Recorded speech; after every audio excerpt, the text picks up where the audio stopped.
Yes, as Giovanni was saying, we are carrying out this project similarly as what PwC is doing. So you can also check the differences with the slides and know who will win this battle. We are carrying out this project still for the European Commission, DG GROW, and the European Agency for Small and Medium Enterprises. It's part of a series of studies. It's a deep dive in the automotive sector when it comes to skills needs and skills demand and supply in Europe. What the European Commission wants to understand is basically what's the current situation in some sectors that are key for the European economy and competitiveness. What we should do to keep up with our international competitors. So basically, what we are trying to do, we started in last spring, and we will finish by March 2020. So we are not so close to the end, as Christina was saying, for their project. Our project has a twofold objective. One is to understand actually what are the actual challenges that the stakeholders in the automotive sector are facing in terms of skills, and in particular SMEs, so small and medium enterprises, which are the core of the European economy. On one side, we try to find as many practices, initiative, policies as possible that may help such stakeholders to address the issues that they are facing when it comes to, in particular, upskilling and reskilling of the workforce. The automotive sector is characterized by having a large workforce that is aging. So, and the supply that universities and training providers can provide is limited. So, how do you cope with these two forces? So, the lack of supply on one side and the fact that your workforce is aging. So, typically, you need to upskill and reskill your workforce. Our ultimate objective will be to deliver a vision for the European, actually to be as comprehensive and as common as possible for all European actors, with supporting actions and recommendations, with an implementation roadmap that will target particularly SMEs in order to help them to increase their capacity, filling gaps and remedying these mismatches that they find between their demand for certain types of skills and the supply. As Christina was saying, this is a very rapidly changing environment. So the first thing that we saw is that companies, but all these stakeholders in the automotive sector, but it's true also for other key sectors, are facing so many challenges coming from so many different areas. So we have a very complex environment. You may think of the challenges in terms of the need for certain types of skills that are brought by by new technologies. So think for the automotive sector, for instance, to think about autonomous driving or electric technology. Other challenges are brought by changes in the business processes. So you have new business models, you have artificial intelligence, process automation. You have the need, as also Christina was saying, but you will find me, mentioning in her presentation quite some times. You need to combine not only skills related to the hardware, but also to the soft skills. You need more and more problem-solving related skills, team working, and this is particularly challenging in a sector where specialization is becoming more and more a key factor. So you need really to counterbalance the two elements. You also have challenges related to normative or legislative areas. I think, for instance, how many data your car can store, can save and store in GPS, messages or contact details that you have on your phone when you connect to Bluetooth. These data are, of course, all affecting how you manage privacy. And of course, car manufacturers need to take this into account. And finally, you can think about climate change. So this is a huge question mark, actually no longer a question mark, but it's a huge pressure to car manufacturers when it comes to understand what they will need to do in the next future. We're focusing on small and medium enterprises in particular. We find them in a very particular spot. They have additional pressures that maybe other stakeholders, in particular large manufacturers, do not have. Just to give you an overview, these are the key 5 elements that we found. To carry out this project, we implemented several methodologies, of course. We interviewed experts, we surveyed SMEs and education and training providers. We had also big data analysis provided by Technimetro with Professor Chiarello will talk to you about in a bit. So we basically found that these 5 elements are those that are driving the SME's experience in this regard. So, of course, relatively lack of resources,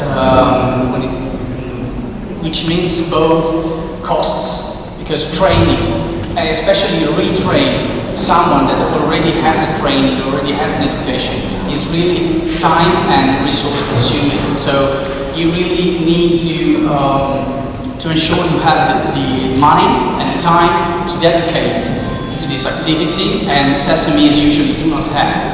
Another key element is the lack of strategic thinking.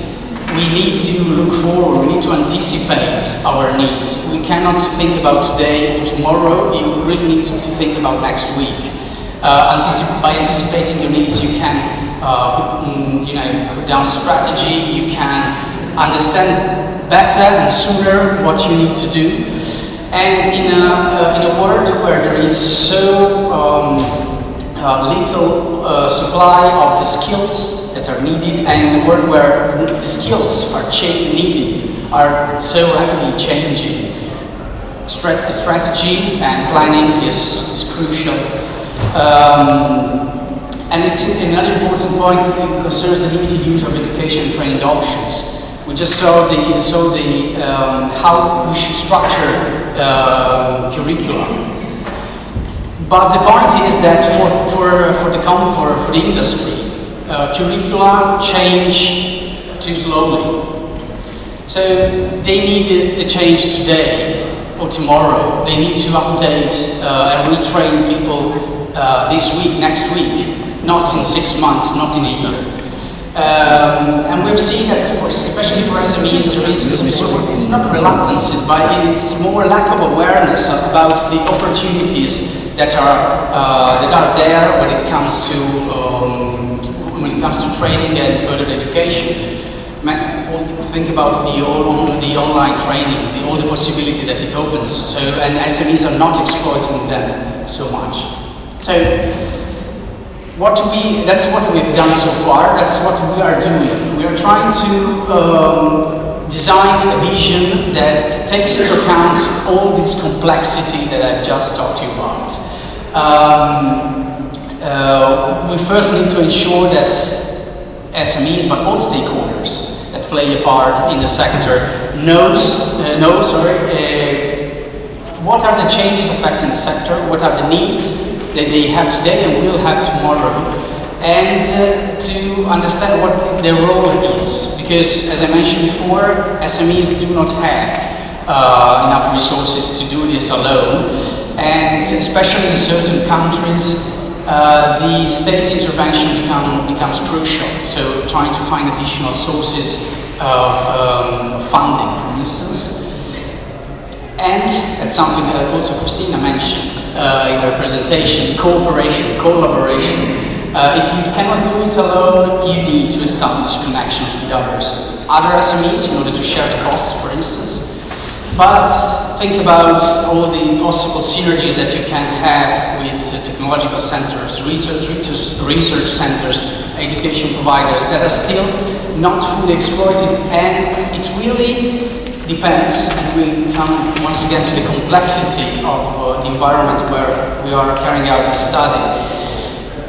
Different countries have very different situations. So this, even if you can think about the 4 main markets for the automotive sector in Europe, so Italy, Germany, France and Spain, you will not have the same situation in all 4 of them.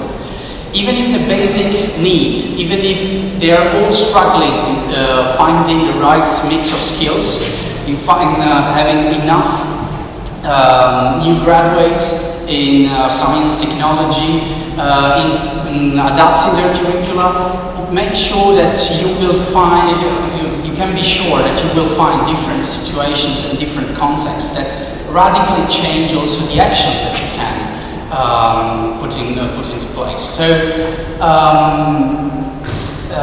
what we're trying to do with this common vision is to really take into account all, well basically not all because it would be extremely difficult, but take into account as many variables as possible that are related to the context, to the configurations according to the national, to the context. One really easy example, think about clusters. Clusters of companies, but that include usually, as it is the case, research centers, technology centers, startups, incubators, or also public actors. They offer a more solid structure to implement certain types of actions and also to have changes in a shorter term, and also depend on the collocation within the automotive value chain, because automotive sector is not simply car manufacturing. Think about retail, think about repairs. All the digital channels that you have for sales, for instance, companies in that sector, they are not fully ready to take up this challenge. So the digital transformation is having more impact outside the manufacturing than within the manufacturing, simply because companies did not think about it. So, just to conclude and give you a very brief overview of what we are doing and we will do for the next couple of months. You will find once again, and that's the last time I will mention it, I promise, some elements that Christine already mentioned in her presentation. These are the 4 key areas where we are focusing on, and where we try to establish a roadmap, try to establish some actions, some initiatives, policies that can help companies address the issues and the challenges they face. So, first of all, strategic support. So, you need to think strategically if you want to survive. You cannot think about tomorrow, you have to think about next week. And especially for SMEs, it requires time, it requires certain types of skills within the SME that maybe are not there yet. Because as I said before, anticipating trends and anticipating needs is a competitive advantage. You need modular guidelines. So of course, it's pretty obvious, but especially in such a complex environment, there is no one-size-fits-for-all solution. And also when it comes to training, when it comes to upskilling, reskilling strategies and initiatives, you need to find the right balance between what you want to do, what the company can afford, what the market, what the stakeholders can afford, and what are the possibilities out there. So, of course, you will have startups that are very technologically driven, very technology driven. So you have a very highly specialized team, for instance, that today does have a competitive advantage because they supply a specific technology. They are particularly strong in process automation, or, for instance, in some key technologies when it comes to autonomous driving. But what about the next 10 years?